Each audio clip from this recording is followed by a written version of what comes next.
that we left the world in a healthier, safer, fairer place than we found it. Bloody hell, mate, I don't think so. I think what people say is we lapsed into a terrible, technocratic, globalist agenda where ordinary people had no ability to influence democratic outcomes, where the media cooperated in keeping people distracted, numb and dumb, while the powerful funded non-democratic organisations to carry out their edicts. Whether that's for good or for bad, that's for us all to collectively decide, but it certainly isn't democratic, and it's certainly not a fairer, better world. To the story now, South Africans may be forced to submit a biometric information for new SIM cards, but security experts are divided.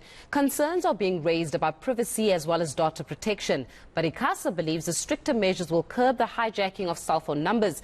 I'm now joined by Martin Potgieter, the co-founder and technical director of Enclose. Martin, thank you so much for your time this morning. Let's talk a little bit about, just the problem that we're facing right now when it comes to certain cell numbers being hijacked. I've seen it. Many individuals that I know have witnessed it as well, where the cell phone will be hijacked. The individual will start sending messages to all their contacts saying, please send me an e-wallet. Certainly there's a problem here. Yes, thanks for having me on the show this morning. It is a big problem. I've never been affected by it, but according to the statistics from the banking governing body or the banking community, is that this, on 2021, there's been an increase of 91% of this happening. Clearly, it's not just done for spam, it's done for fraud. So, when you do banking, sometimes you have to get a two-factor on your phone, and that's SMS to you. So that's why many times these cell phone swaps are done fraudulently in order to authorize those fraudulent transactions. So it is a massive problem. And I think ICASA's intentions are actually good in that they want to stop that from happening. Yeah, but let's talk a little bit about exactly how this biometric data gathering will actually work and where exactly are these concerns? Well, I think that most experts are concerned because the regulation that's been gazetted isn't clear on how it's going to work. They basically just say that they want the cell phone providers to tie your biometric information to your cell phone number. And obviously, there's implications around that. And when we say biometric, we typically think fingerprint, but it could be retinas or retina scans, your eyes, facial recognition. There's different types of biometric scanning. But ICASA isn't clear exactly how they want it to work. And the big concern is around how the cell phone providers will store this information and how they will use it. That's really where the people that are opposing this are coming in and saying that we're not sure how that's going to be done. Typically, we see breaches all the time where data is leaked, personal information is leaked. Now we're talking about biometric information as well, which is kind of the top tier of authenticating a person, and people don't want that information out. I can imagine with that, Martin. Yeah, absolutely. Because when you're looking at it, if I purchase a new SIM card, for example, that would automatically mean that with my purchase of the SIM card, my face then, whether using whatever type of biometric information, your face gets captured or your fingerprints get captured. Does that not automatically mean that the face, the fingerprints and everything that is linked to me is linked to my bank accounts, is linked to my home address, is linked to my medical aid or my medical information and everything as alike? Does that put then at a higher risk of the type of information that can be accessible to somebody with ulterior motives? Yes, absolutely. And I think most people underestimate that link. There's, Facebook do these links with different organizations. So that's always a concern. But I think the risk with biometric information is that unlike if, let's say, there's a breach at Facebook or whatever organization, and your password gets out, you can reset your password, but your biometric information you can't go change your fingerprint. So once that information gets out, and it's difficult to reset from that kind of scenario. So yeah, that's the big concern.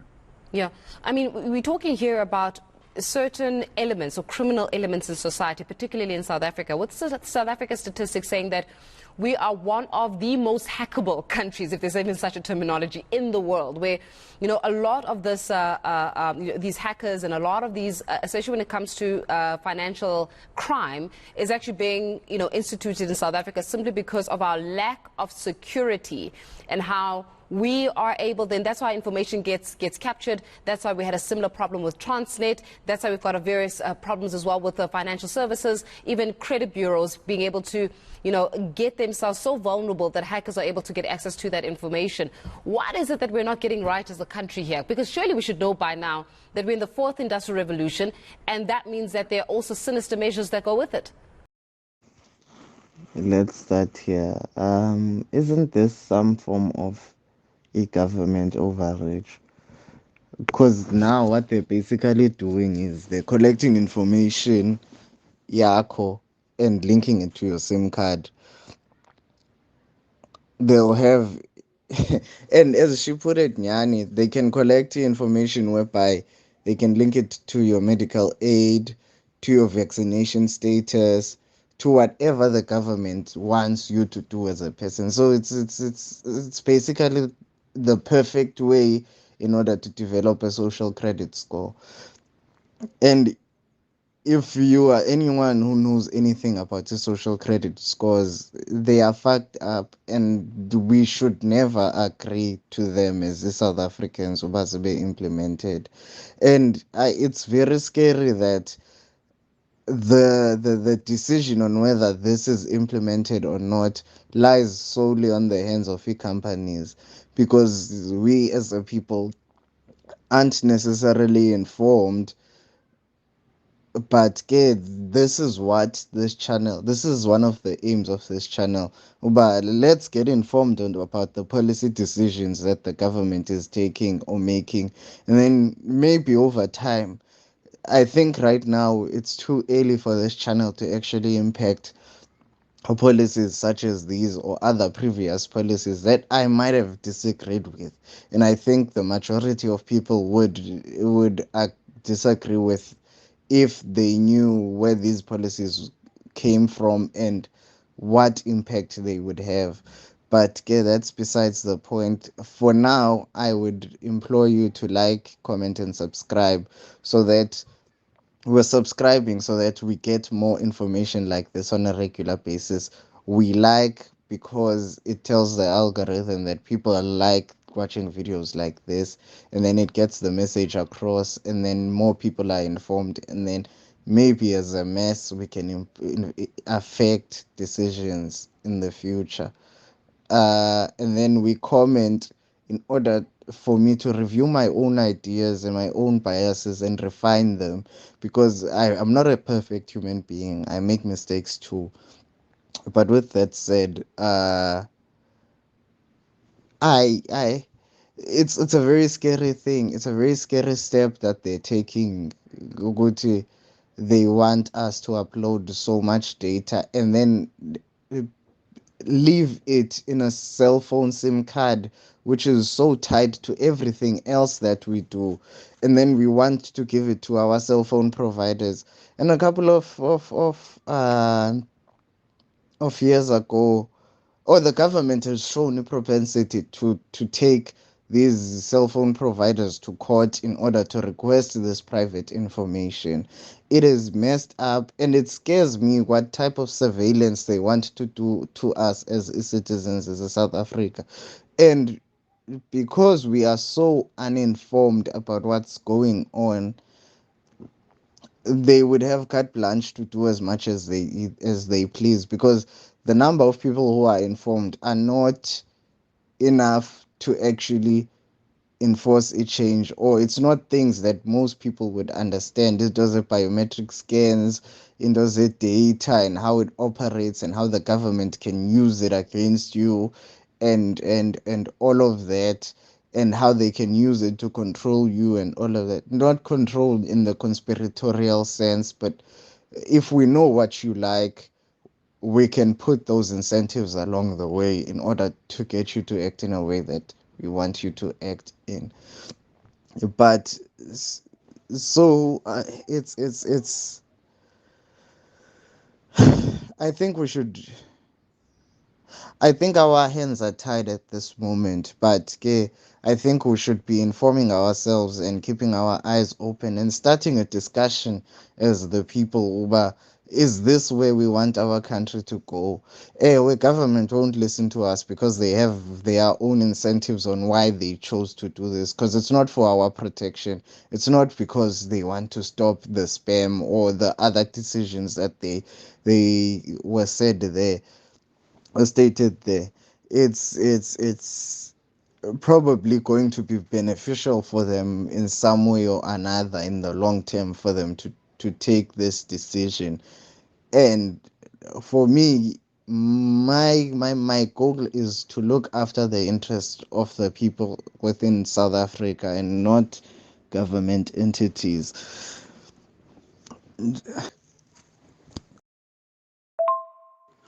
All I'm trying to say is there are less invasive ways that the government or cell phone providers can use to verify whether people are being fraudulent or if they are doing uh, nefarious actions behind the scenes using SIM cards that are stolen from other people. And as technology advances, those things will be stamped out naturally. I just feel like right now they are taking away our liberties, our privacy, our freedom in a sense, and restricting it all because they want to solve this problem now immediately. If that's what, if their stated goal is really their intended goal,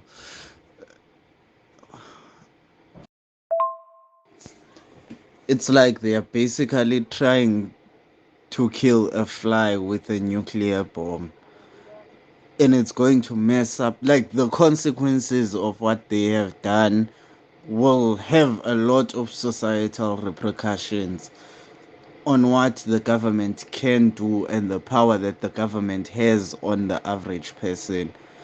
And if their intended goal is government control and increasing the control that the government has, I'm not saying that they'll actually implement the control, they'll actually use the control or the force that they have.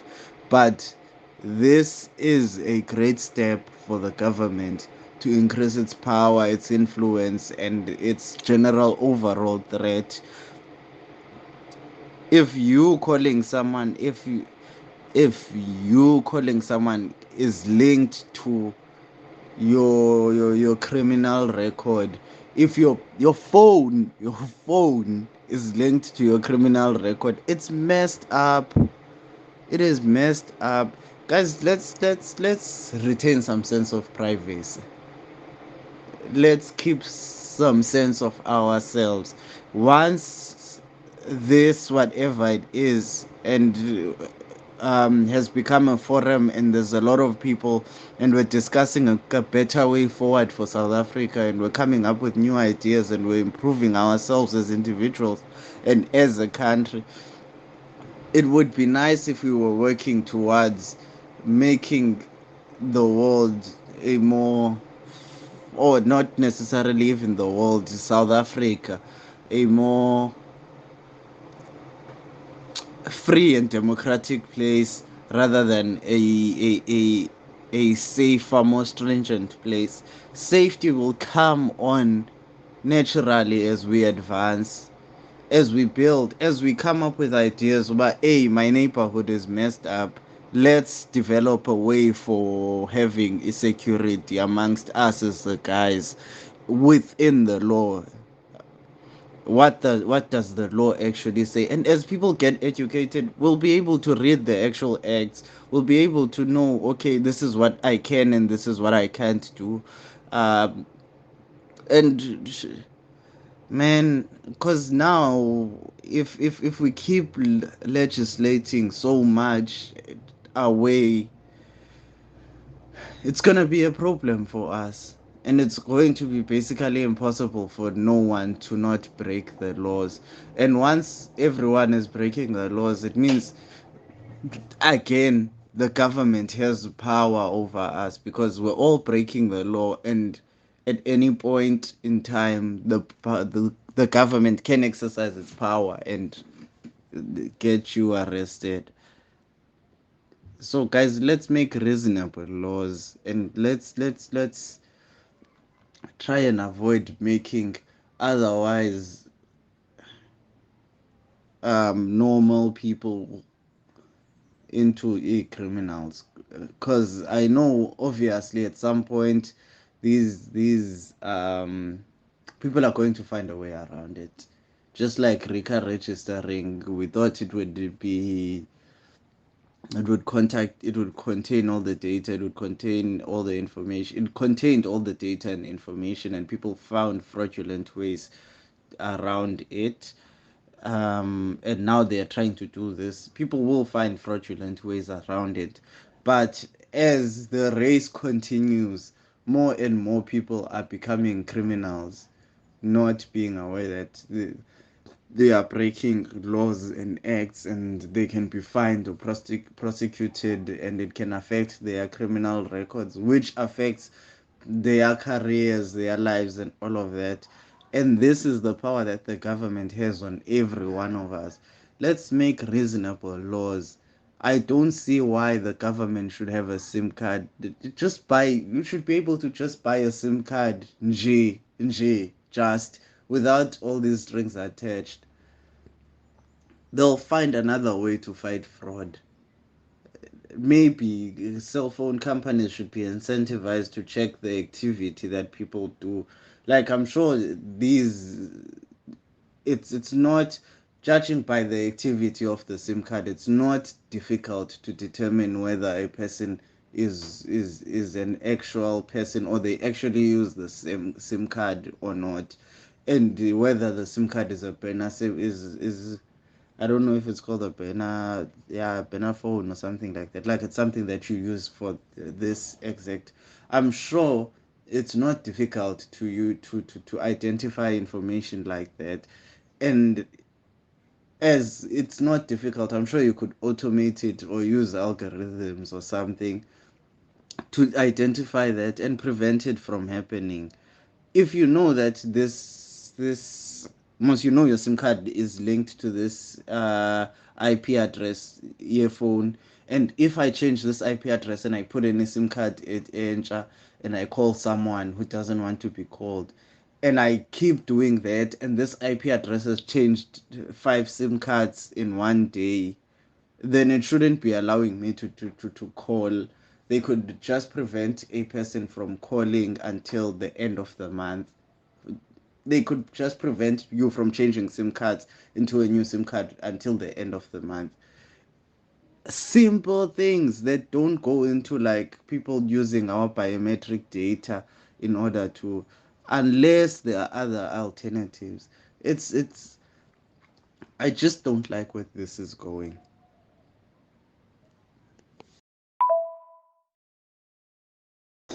Um, if you like this video and you found it informative, you know what to do.